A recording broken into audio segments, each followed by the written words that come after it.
Hey, hello everybody, this is Chaos with Chaos Esports Productions, bringing you another Zerg Bronze to Masters League Series game. Today we're going to be taking a look at yet another ZvZ. Been having a lot of these lately.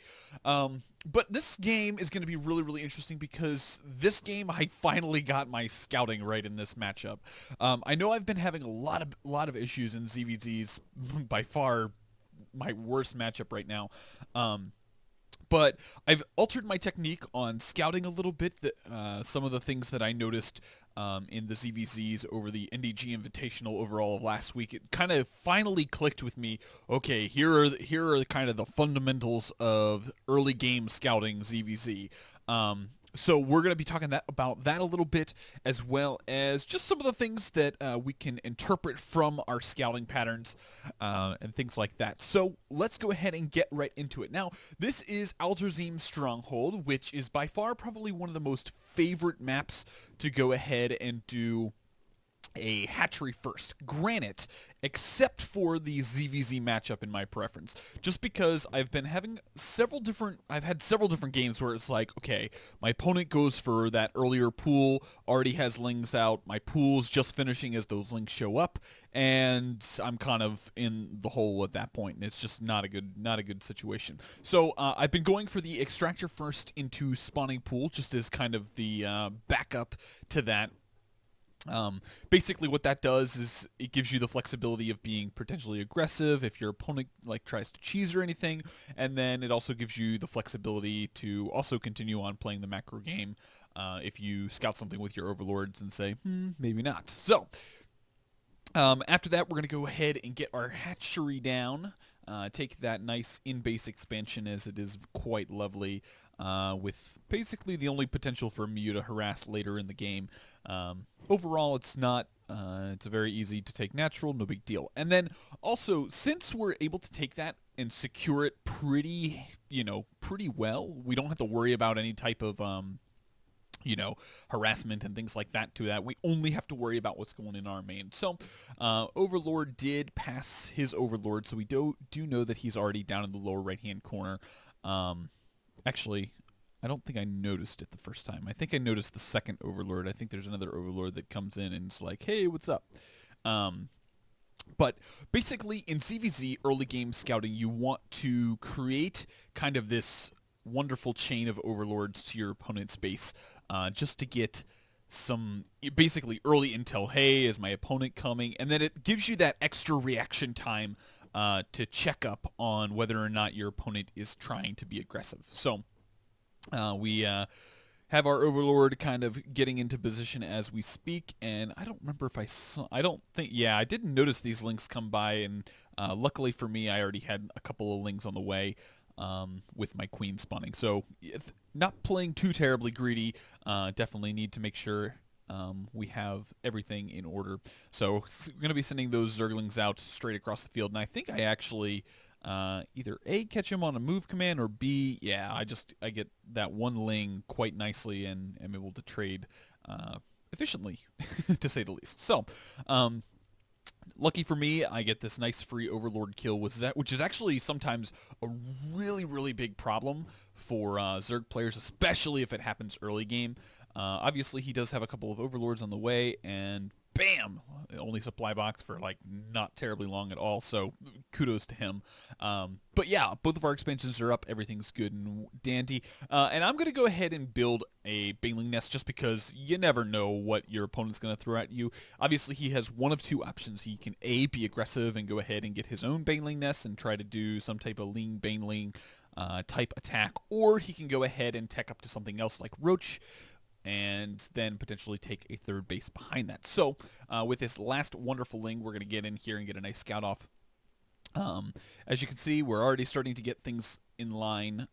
This ling's going to get around, kind of get a good, decent scout off, double check, make sure that hatchery is there, and then also check for gases, because the gas income is going to be really important, knowing that he is going for those roaches. A lot of times what you'll see is 3 gases with roaches, him going up to lair and then getting up the upgrades. It's very similar to what we're going to be doing. One thing that I have found is playing Ling Bane against roaches, just for some odd, it just does not work out. I mean, the amount of larva that's required to build the units efficiently and trade well is just kind of dumb. So I will go ahead and throw down my Roach Warren. Granted, it's going to be finishing up a lot later than his Roach Warren is, so we do have to be a little bit careful on him going ahead and sending a whole bunch of units across the field for us. So just keeping up with our injects, making sure that those are all good. And actually, drone count's actually doing pretty decent. We're a little bit ahead. We're about 6 drones ahead of our opponents, so we're feeling pretty good about that. And economy-wise, we're also doing pretty good. With the Roach Warren done, we're getting our +1 attack. The layer's on the way, so and actually, this is about the time, all of the wonderful roaches actually ran under this Overlord, and we're like, oh, yep, probably better start building units. So we got 7 roaches on the way, and thankfully for me, he actually just kind of like chills out here for a little bit. I get a nice scout off and basically can count the number of roaches he's got and be like, okay, I think I'll be okay to take an engagement here in my main, and then the queen can kind of compensate for DPS. Obviously, I don't have enough yet. I try to trade pretty efficiently, but with 3 on the way and +1 not quite finished, he's going to trade a little bit better than me. We are going to go ahead and get some kind of security lings, just in case, because we want to make sure that we can push this back and not really have to deal with too terribly much.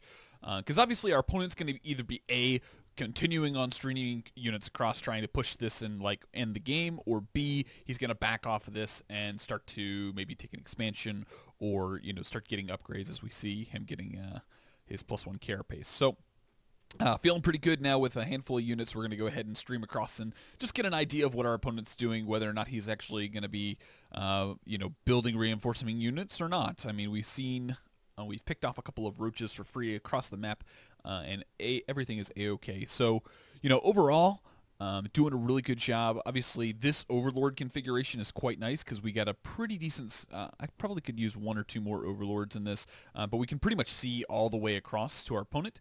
And nice thing is we get in here and actually can take out the queen relatively easily. And then at that point, we're just, kind of backing off a little bit until the roaches show up. Now, I'm not going to take an engagement here in the main just because he's already got the top of the ramp. And we kind of just want to make sure that we have all of our units together and are ready for taking the engagement kind of on the low ground. And then also kind of setting up our nice little concave when he does push out kind of this side here. So definitely doing really well. And then also behind this, we're going to go ahead, roach speed once our lair finished. I forgot to mention that. And then we're also going to start thinking about getting our Hydra Den, because Hydras are going to be a nice little round out to this composition. So getting up a whole bunch more roaches, taking our 3rd base, feeling really boss about it. And then we're, at this point, we've taken out enough units that we're pretty confident that we can just walk into the main and feel fantastic to take stuff out. So I got to go straight up into the main, get a fair amount of damage done on these roaches, clean those bad boys up, and then actually gonna pick off his Roach Warren. Actually gonna get that. Do I pick it off? That's the question. Start to take it down. It's only got 10 seconds left. It's going really close. Back off a little. Okay, maybe it will finish. So yeah, he actually finishes his roach speed. Good to him. And actually, upgrades wise, yeah, he's actually ahead of me. So at this point, we just got too much stuff. I mean, the 30 supply deficit at this point, and we're just happily taking out units and feeling good about it. I mean, you can see that his main problem is he doesn't have the production because I picked off his queens. And had he had the production, I think he might have been in a little bit better position to actually hold this. But even with his upgrade advantage, he doesn't quite have enough to deal with us, so we're going to continue on pressing forward, sending those roaches and lings and soon-to-be hydras, oh my, across the field. And yeah, so overall, game went really well. I think that using this scouting technique by having your overlords kind of in a nice little line across to our opponent's base is definitely very, very, very, very useful. Able to get a lot of intel from that and not lose to those early game cheeses, as well as take any early game damage per se. So I think overall the game was played really well. We got some good intel, and it obviously worked out in our favors. So I hope you guys enjoyed the little cast. Let me know if you've got any questions, other techniques on scouting, things like that down in the comment section below. Be more than happy to answer your questions there.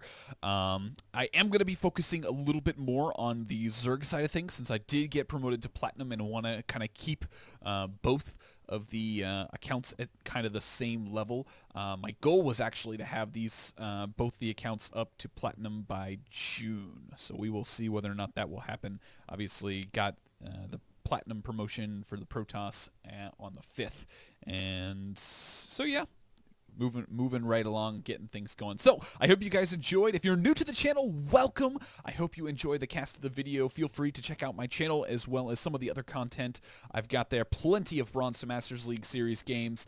Talk about myriad of subjects throughout.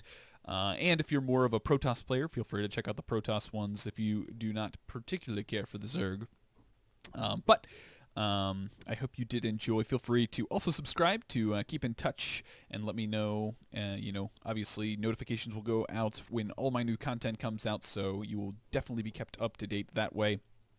And if you did enjoy, feel free to go ahead and hit that like button. And if you've got friends who are learning Zerg, feel free to share with your friends on Facebook and Twitter. I'd be happy to oblige them. So, also, I don't want to forget, if you do have a replay that you would like to send me and do a cast of, or maybe give you some analysis on your own playstyle, I'd be more than happy to do that. There's an email address in the description, so feel free to check that out as well. I think that's all I got, so I hope you guys enjoyed, and I will see you guys in the next game.